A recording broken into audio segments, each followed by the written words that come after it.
Sam Carling is the youngest member of the House of Commons, and no doubt we'll see more of him in the next few weeks as the House of Commons comes back to work. But in his maiden speech, he pointed out that he was very recently in full-time education, and that indeed he was one of the one of those in the first cohort of COVID lockdowns during his A-levels, when he started his A-levels. And therefore his education has been profoundly affected, not only by the lockdowns, but also, he explained, by the fact that his rural school lost its sixth form halfway through his sixth form studies, and he and many others had to run around the place at very short notice looking for alternative schools and colleges. And some of his school friends then experienced very long journeys simply to complete their education. They would also have faced problems with syllabuses and with subjects which were no longer available. This is unfair and unreasonable. It's simply wrong to impose changes on a school or on an education system in a knee-jerk, spontaneous way without providing a clear alternative within easy reach. And that is something that should be taken as a principle in education, particularly when we've got these huge looming exam systems, national exam systems. So if we have a national exam system, we should have a national system for ensuring that a child's education is consistent and is coherent certainly from the beginning of the exam syllabus to the end of the exam syllabus, from the beginning of that time when students start learning the exam stuff to the point when they take the exam. And I think this should be a national duty. And therefore, then this is what I'm coming to.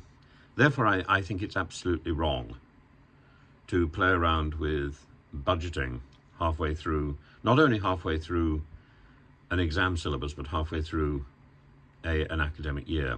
And I'm referring to the VAT thing, to force parents who are barely scraping enough money to afford their children's education to then throw their child back into the state system or back into any other school because it's cheaper or because they can't afford the school that they're going to, is simply abhorrent. It's got nothing to do with social engineering. It's got nothing to do with improving standards.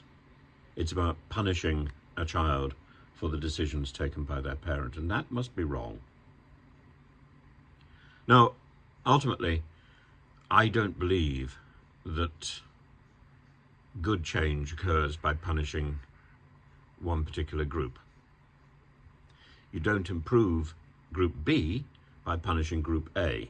You improve Group B by funding and helping and supporting, and if necessary, changing the entire system. Group B is not automatically helped by diminishing the power of Group A. And that is the fundamental problem in this social engineering experiment.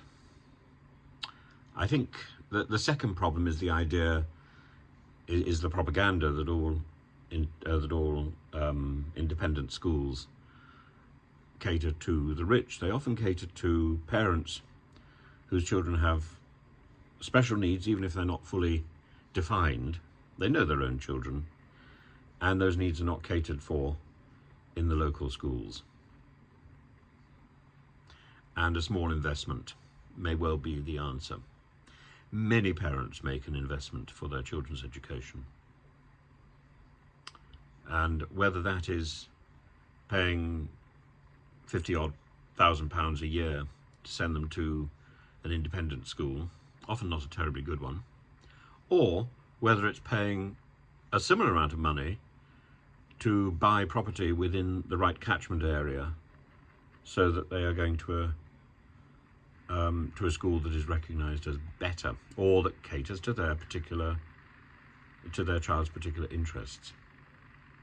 We need to make sure that changes don't happen in a knee-jerk way. But we do need change, and we need significant change, and sooner rather than later. And that change needs to take two forms. Number one, we need to sort out the examination system, which should become more local and more school-based. And number two, we need to sort out the teaching itself, which should move away from the handouts and the lesson plans and the idea that the teacher is a resource for all information, and should move towards a system which is more integrated with online devices, with online resources. And that, I think, is the way forward. I think that would also give us a greater diversity of subjects that can be managed by a smaller number of class teachers, but those class teachers should be skilled in inspiration and should teach research methodology at all levels, and should be there to encourage and to monitor their students and direct their students, rather than to be the source of all information. The source of all information used to be the library. Now I think it probably is the internet. So a good schooling in how to access and how to understand information from the internet would be a valuable lesson, and should be fed into all lessons in the same way as numeracy should be fed into all lessons and literacy should be fed into all lessons.